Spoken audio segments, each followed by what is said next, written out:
Hey guys, Lady Lee here from ladyleeshome.com, and in this video I want to talk to you about compost. I grow a ton of vegetables and I do feed my soil, but I never buy compost.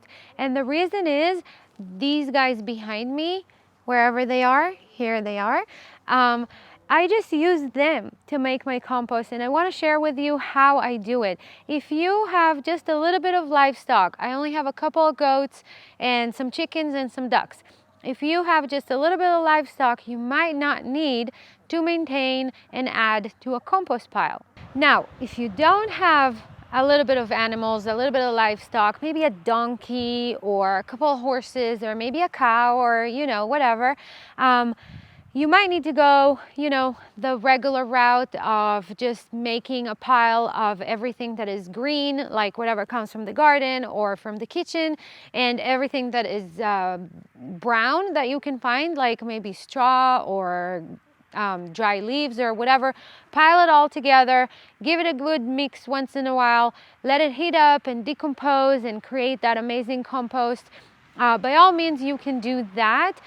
If you have a little bit of animals like I do, then you don't really need to do it. What I do is everything that I have goes straight into that pan. Oh my God, the sun is so strong. I had to put my sunglasses on because it got so bright. Anyway, everything that I have from around the homestead goes into that pan. I'm talking kitchen scraps, even stuff like banana peels, which I know they're not going to eat. Maybe the goats will play with it a little bit, but they're probably not going to eat it. Even that goes in there. Everything, except of meat that comes from the house, and that's just because the meat goes to my dog. But whatever ends of vegetables or old bean soup or whatever it is, everything goes in that yard. If I clean my garden, if I clean a bed of old chard, that old chard is going in that pan. If I clean my tomatoes after the summer, those tomatoes go into that pan. Everything, if I get my kids to rake, a pile of dry leaves, those dry leaves go in there too, or just on top of the garden because leaves are awesome. But the bottom line is that everything goes in the animal pen. Also, I feed my goats hay, and I feed that hay on the ground. Even if you have these horse hay bags thingies, which are great because they save you a lot of hay, even if you use those, some hay is still going to fall on the ground. I feed my goats hay right on the ground, and they are not the greatest at making sure that they actually eat everything. I usually see them really enjoy eating it for an hour or two in the morning, and then the next thing you know, they just lay down on it and bask in the sun. They pee on it, they poop on it, the chickens scratch it, they get the seeds, whatever. The animals do whatever they want with it. But a lot of it is just staying there on the ground. Now, if you have animals, and if you have animals in a smaller fenced area like I do, then you probably need to go and clean that fenced area anyways.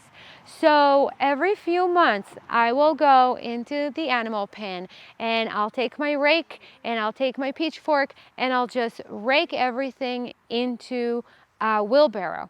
And that wheelbarrow full of that good stuff is going right on my garden beds. Everything that is in that wheelbarrow is going to go on the garden beds. I especially love doing it in the fall because then I can get all of that good stuff on the soil, and on top of that I lay a layer of straw mulch, and over the winter it will just sit there, and the rain or snow or whatever it is will just wash all of those nutrients right into the soil and right into the ground. Now, I am not tilling. I never till ever.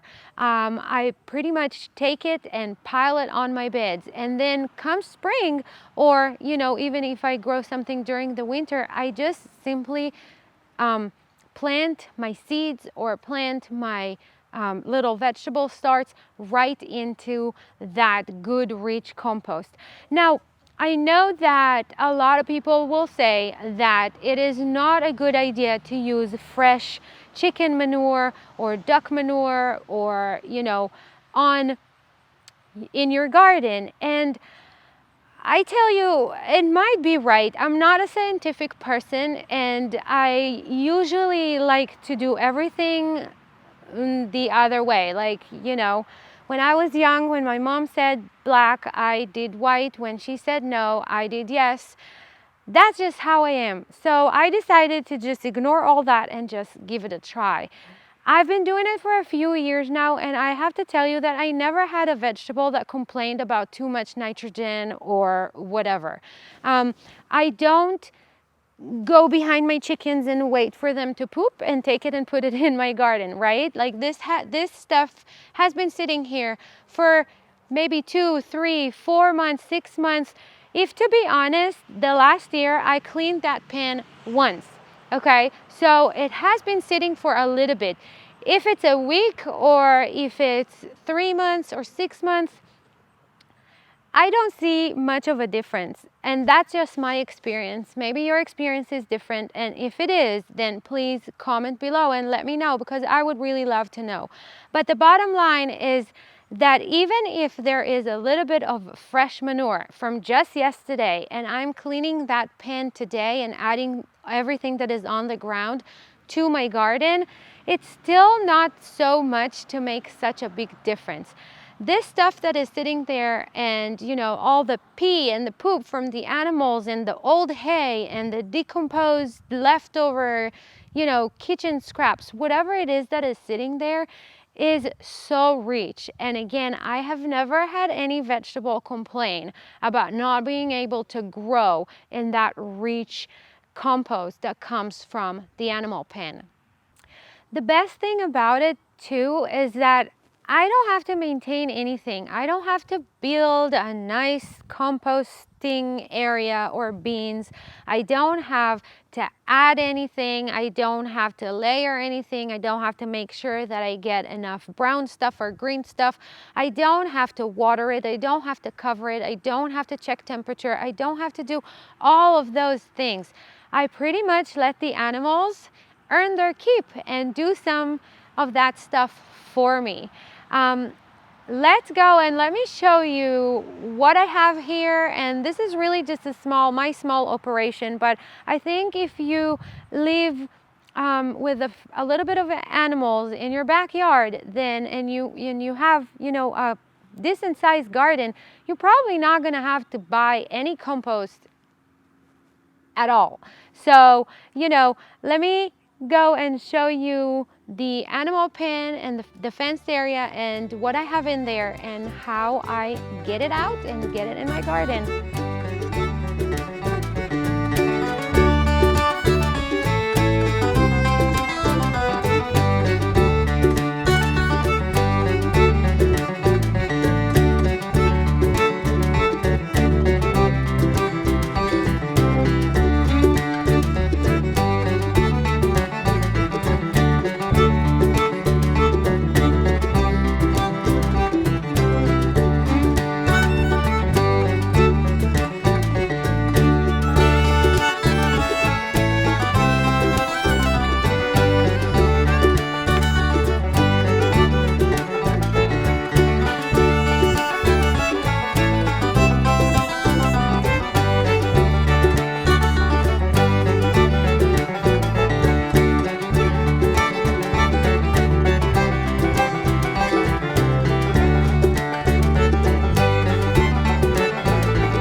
Thank you guys for watching. I hope that this was helpful. Maybe it gave you a new idea or something that you are going to try. I am a single mom of 4 and I always look for ways to simplify my life. If you live this homesteading lifestyle, you know that there is so much to do, so much to do. And you also know that animals are pretty expensive.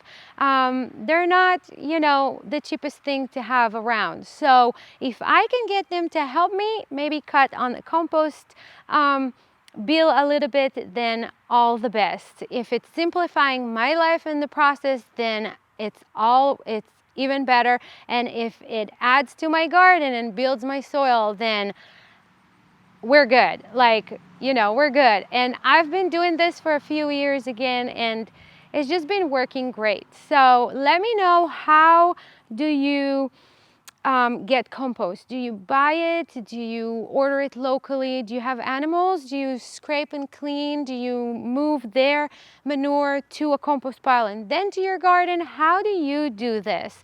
If you have a moment, comment below and let me know what's your process of doing this.